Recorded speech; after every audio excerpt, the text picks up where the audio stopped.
las 9:06 de la mañana nos acercamos, estamos a 10 días del primer foro de integración al Bicentenario que organiza el viernes 11 el grupo RPP.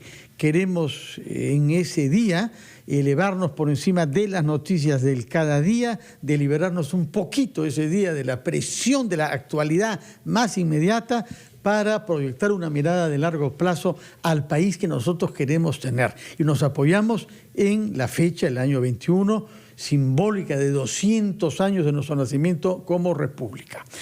Y por eso, en nuestros programas de ampliación de noticias, invitamos cada día a una personalidad para abordar justamente los temas que van a ser gravitantes en el desarrollo de nuestro país. El día de ayer estuvo con nosotros Piero Gessi, que dijo que si habría que destacar un problema de la economía peruana, él cree que el más grave es nuestra incapacidad para crear empleo formal.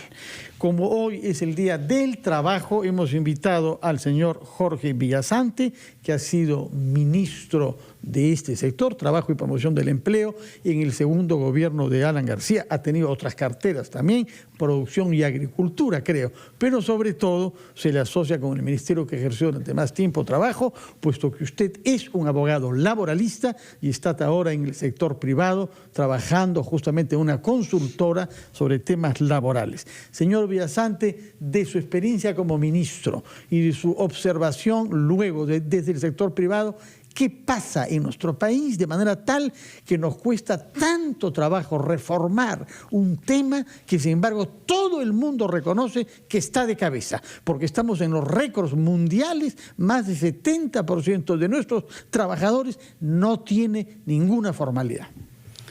Muy buenos días, buenos días. Fernando, Aldo, Patricia, muy buenos días. Primero un saludo a todo el Perú, en realidad a todos los trabajadores, indistintamente de su condición, de su estatus, del contrato que tengan o no lo tengan, no, a todos en verdad. Un saludo y desear que esta sea una fecha de renovar también compromisos seguramente en temas sustanciales como los que ha referido Fernando. Todos reconocemos efectivamente la informalidad laboral es uno de los grandes problemas que tenemos en el país. Aproximadamente 70% de los trabajadores se encuentran en esa condición. Y uno diría cuáles son las causas que generan esa situación. Yo diría son múltiples factores. Uno de ellos pasa, por ejemplo, por la misma decisión del trabajador, en algunos casos, de tener más dinero efectivo en el bolsillo, ¿no? En vez de pensar en tener, por ejemplo, un sistema previsional. Que dicho sepa eso, en el Perú, lamentablemente, por decisiones del Congreso equivocadas, hay que decir, estamos prácticamente extinguiendo el sistema previsional.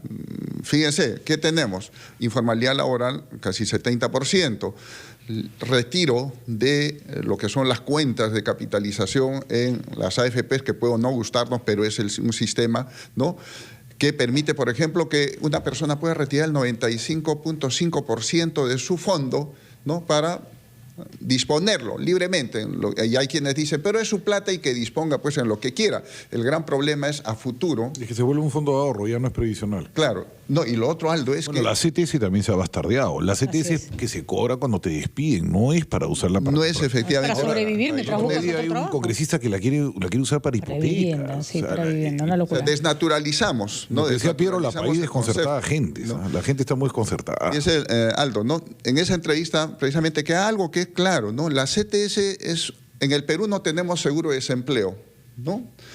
Y el seguro de desempleo en buena cuenta es la CTS para el trabajador formal, ¿no?, que cuando pierde el empleo puede tener la posibilidad de tener un ahorro que le permite atender necesidades durante el tiempo que le significa reengancharse en el mercado laboral, que depende también de la edad. El trabajador que pasa de los 50 años va a demorar mucho más en reengancharse que el joven. Y por eso el tiempo de la CTS, el de aportación de la CTS es importante. Mientras más tiempo has aportado, más colchón tienes para encontrar trabajo. Efectivamente. Esa es la idea. Esa es la lógica. ¿No? Esa es la lógica que debería funcionar. Pero no funciona en la medida en que, claro, permitimos que se dispongan de porcentajes y al final la vamos desnaturalizamos el concepto. La vamos perforando, ¿no? Y entonces, volviendo al tema, entonces... ¿Qué hacemos para mejorar este indicador? Que es uno, en realidad, como sabemos, el Perú aspira efectivamente a formar parte de este club importante de 35 países de la OCDE y dentro de ellos tenemos que trabajar algunas políticas de mediano y de largo plazo. Para ello habrá que decir, será importante seguro mantener el crecimiento económico, pero no solo se trata, creo, de crecimiento económico, no. Porque también la OCDE habla, ¿no?, de sostenibilidad, pero también dentro de un Estado de Derecho y con respeto a lo que son derechos humanos también. Pero ¿no hay cierta hipocresía de pedirle al Estado que resuelva el problema de la informalidad cuando el Estado es el primer informal? Los establecimientos donde operan buena parte de las instituciones estatales no están saneadas. Tienen una cantidad de empleados... No paga FPs. No paga FPs, pagan las gratificaciones que les parece y cuando les parece. Hay los trabajadores CAS que sí, efectivamente ayudan a que no se le cargue el sector público una carga muy pesada, valga la redundancia, en términos de sueldo, ponen a los trabajadores en una condición de precariedad. Entonces, fíjate, ¿qué estamos hablando cuando le decimos al Estado no combate la informalidad? Totalmente, ¿no? De acuerdo, Patricia. Y pasa lo siguiente, ¿no? Fíjense, en el Perú tenemos una ley, la ley del servicio civil. Yo creo una reforma importante que deberíamos de pensar que trascienda a los gobiernos, ¿no? Ahora viene el gran tema. ¿Cuántos trabajadores del Estado están actualmente ya dentro del régimen de la ley Servir? Nadie. No, bueno, todos se excluyen, pues, ¿no? Todos se excluyen, empezando por el Poder Judicial, ¿no? Poder Judicial. El mismo Servir no había acabado su proceso. La gente misma de Servir, ¿no? Hoy día el Estado convoca procesos de selección de personal y los hace bajo modalidades como el CAS. Como el CAS, ¿no? No entran dentro del régimen, por ejemplo, de la ley 30.057, la ley Servir, ¿no? El Estado, por ejemplo, despide o no renueva contratos. Ayer me enteré de un caso, por ejemplo, Contraloría de la República. Fíjense, una persona una profesional participa en un concurso público en el que participan más de 2.000 postulantes y ella obtiene una plaza para un contrato a plazo indeterminado, fíjense. Y le dicen, usted va a estar sometido a un periodo de prueba de 6 meses. Régimen contractual, régimen de la actividad privada 728. ¿De acuerdo? Le dicen 6 meses de periodo de prueba. Un mes de capacitación en la escuela de la Contraloría, aprueba con 17.8%, un porcentaje, un promedio alto, ¿no? En 5 meses de trabajo nunca le dicen tu trabajo está mal hecho o esto debes de reformar o tienes que mejorar tu performance en estas competencias, ¿no? Y un día antes de que venzan los 6 días le dicen su contrato se terminó porque no superó el periodo de prueba. Y la pregunta y la trabajadora dice, ¿y por qué razón no he superado el periodo de prueba? Claro. No, mi decisión es que no superaste, pero explícame, ¿no es verdad? Porque a mí como trabajador me tendrían que decir cuáles eran los indicadores de evaluación, ¿no? Y por qué razones no estoy superando el periodo de prueba. Aunque no lo parezca, esa es una modalidad también en el sector privado, que como no superan el periodo de prueba para no tener que contratarlos. Entonces a los 6, 3, 4 meses cambian de trabajador. O sea, si el Estado se comporta igual, ¿ya qué podemos esperar? ¿No? Y en el privado, uno de los grandes temas, creo que es los temas de contratación modal o contratos a plazo determinado, que un alto porcentaje de esos contratos están desnaturalizados, porque hay una empresa que puede utilizar contrato por inicio de actividad y tiene 20 años en el mercado. Pero ahí la ley te dice que a partir del 6º año, está en el Código Civil, tu contrato se vuelve automáticamente indeterminado. Así es. En realidad, Aldo, en la ley de productividad y competitividad dice máximo 5 años de contratación modal, ¿no es verdad? Yo con un trabajador puedo suscribir diversos contratos hasta por 5 años. El exceso ya configuraría una desnaturalización del contrato. Señor Villasante, tenemos que hacer una pausa. Ha hecho un diagnóstico sumamente riguroso y severo. Ahora queremos soluciones. ¿Qué es lo que podemos hacer y qué nos traba de hacerlo? Nos lo dirá después de la pausa.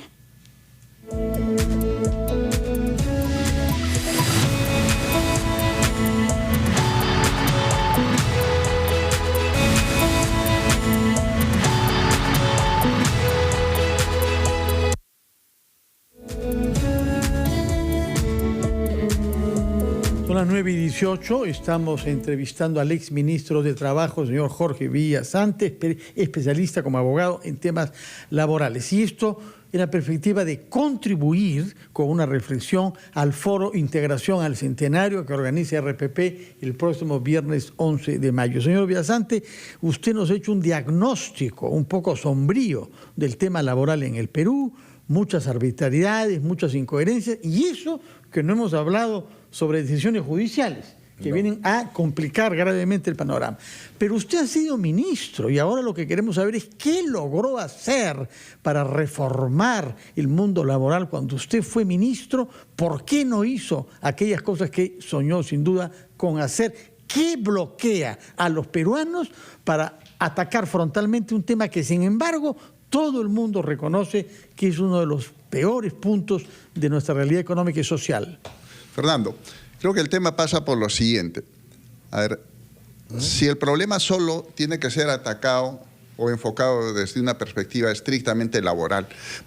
Cuando hablamos de los temas, por ejemplo, de productividad en el país, mucho se echa la carga al tema laboral, a los costos laborales, ¿no? Y se dice que en el Perú tenemos sobrecostos laborales, pero no estamos viendo otros temas, como son, por ejemplo, los temas de facilidad o acceso a formalización en el país. En verdad, todavía constituir una empresa en el Perú formal, con registros, es una tarea penosa, ¿no? Obtener permisos para operar en determinadas actividades por la regulación que tenemos, que está bien, temas ambientales, y pasamos también en muchos casos por licencias sociales, también son complejos. Y entonces, allí habría que ver si, por ejemplo, también los temas tributarios, ¿no? Y las cargas sociales son las adecuadas. Ahora, ¿qué se hizo? Propiamente me preguntaba qué hicimos, qué impulsamos. Uno de los temas que trabajamos, habrá que decir, en el gobierno, en la etapa que me correspondió como ministro, fue los temas de fiscalización laboral, ¿no? Dicho sea de paso, en el Perú hasta el año 2007 no teníamos un sistema nacional de inspección de trabajo. Y ustedes crearon el SUNAFIL. El antecedente de la SUNAFIL, que era la Dirección Nacional de Inspección Laboral, cuyo primer director nacional fui yo, el año 2007. Terror de las empresas. Bueno. ¿O no, Aldo? Si se portan mal. Pero viene el tema. Claro, si va a la inspección y encuentra, por ejemplo, una empresa, hoy en día, fíjense, es fácil, ¿no?, acceder a información incluso pública. Ustedes y yo podemos acceder. Hoy día pongo la ficha RUC de una empresa, el número en la ficha consulta RUC pública, y sé cuántos trabajadores tiene y sé cuántos locadores tiene. Y si hay una empresa de transportes que tiene 100 trabajadores y 80 locadores, quiere decir que una distorsión. Me está distorsionando, ¿no es verdad? Entonces, ahí hay temas que, claro, en los que había que trabajar. Como había que trabajar, por ejemplo, en algunos temas tercerización, en algunos casos, pues, fraudulenta o intermediación laboral. Los servicios famosos. Los servicios. Sobre los cuales tenía algunas promesas en su campaña Alan García, me parece, ¿no? Sí, y sobre los que se avanzó por lo siguiente. Las malditas servicios. Y se avanzó en algunos temas por lo siguiente. Se modificó, por ejemplo, el reglamento de la ley de intermediación laboral. ¿Por qué? Porque se permitía que en algunos casos se pudiera intermediar trabajadores para realizar una actividad principal que consideramos en ese entonces lo que era el mantenimiento, por ejemplo. La pregunta era si el mantenimiento, hablemos en una empresa minera, en una empresa del sector hidrocarburos, podría ser considerado como una actividad complementaria o era una actividad principal, ¿no? Ahí hubieron casos concretos que se determinaron que eran parte del proceso productivo. O sea, una empresa, por ejemplo, en actividad minera que realiza diversos procesos, no puede pensar que el mantenimiento de su maquinaria, equipo, sea pues una actividad complementaria, porque la falta del mantenimiento podía interrumpir el proceso productivo. Bueno, nos está diciendo que ustedes hicieron algunas cosas, y usted específicamente como ministro, pero una reforma del sector no la hicieron. Yo le quería preguntar, a ver, hace poco he escrito un libro, Jaramillo, de Grade, Miguel Jaramillo. Sí, y en el libro la evidencia factual es sólida, te dice, a partir del año 2001, que el señor Orlandini, estaba también García Toma. En el Tribunal Constitucional. Hay que decir los nombres, pues, García Toma. Estaba Acción Popular. Estaba la señora Delia Reboredo. Todavía sí. Estaba aquí más, bueno, ya. Todos ellos se les ocurrió eliminar implantar la posibilidad de volver al trabajo si es que te despedían, ¿no es cierto? La reposición. Pusieron la reposición. Hasta ese momento te despedían, te pagaban tu dinero y se acababa la relación laboral.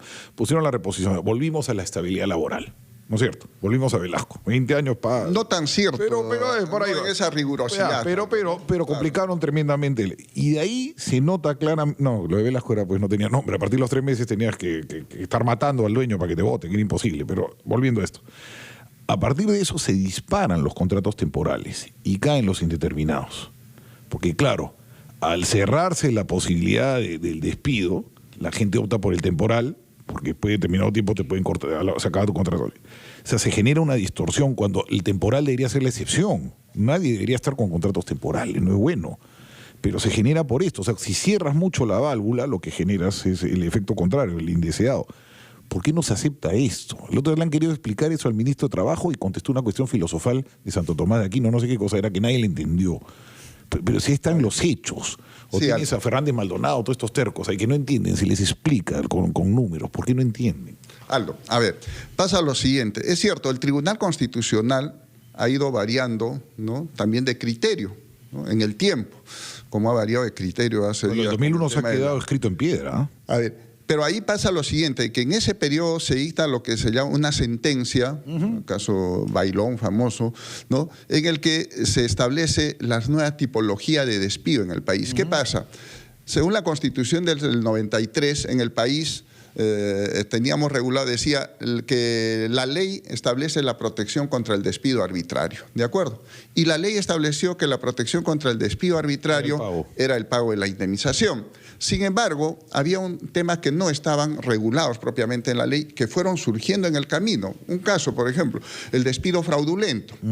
¿Qué pasa cuando, y ocurría mucho con dirigentes sindicales, por ejemplo, los quería despedir y le inventaban algo, ¿no?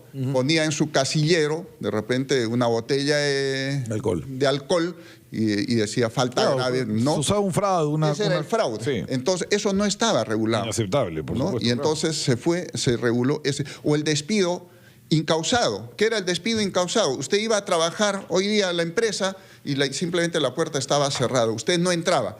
A usted no le daban una razón del despido, de la no continuidad de la relación laboral. Entonces, frente a ese despido incausado, ¿qué protección había el trabajador? Porque la ley decía contra el despido arbitrario, y el despido arbitrario suponía que a mí me debían explicar las razones por las cuales me despedían. Entonces surgió lo que se llamó una nueva tipología del despido, ¿no? Y se dijo, claro, en estos casos, por ejemplo, despido fraudulento, procede la reposición, ¿no?, como en el despido incausado también. Claro, y después el tribunal también va variando, y en el Estado hay otro tipo de sentencia. Hay una sentencia famosa, ¿no?, la sentencia Huatuco, ¿no?, que dice, si usted ha ingresado a trabajar al Estado en una plaza presupuestada y vacante, ¿no?, y después es despedido, usted puede lograr su reposición si es que demuestra que obviamente concurren esas condiciones. Ingresó por concurso a una plaza presupuestada, ¿no?, y una plaza vacante, ¿no? A ver, uno no es dueño del puesto de trabajo. No es dueño, o sea, totalmente. A ver, hay un concepto aquí. ¿Cuál es el mercado dinámico laboral más rápido del mundo? Donde más se consigue trabajo, hay más trabajo. Estados Unidos, ¿no es cierto? Ya. Y en Estados Unidos te echan, si tú no le gustas, te echan. O sea, simplemente es toma tu plata, te vas. Y vas inmediatamente y consigues otro trabajo porque es muy dinámico el mercado. Si tú complicas el mercado como se ha hecho en Europa y se ha hecho aquí, lo que genera es desempleo o informalidad. Simplemente no contratan. Y es algo que no sé por qué es tan difícil de entender. Aldo, difícil de entender porque obviamente también son realidades. Claro, el mercado norteamericano es un mercado laboral. Una cantidad de trabajo impresionante. Otra dinámica. Pero es que acá lo habría. Obviamente. El problema de la informalidad, señores, es que es muy difícil toda la cuestión laboral. La gente, y también la tributaria, la gente prefiere trabajar en negro. Yo he trabajado con Hernando de Soto, conozco el tema, he hablado con gente. El Estado es tu enemigo, te complica con las normas, te es muy caro y no te genera nada que valga la pena porque te da unos servicios que son muy malos. Entonces la gente no quiere trabajar formal.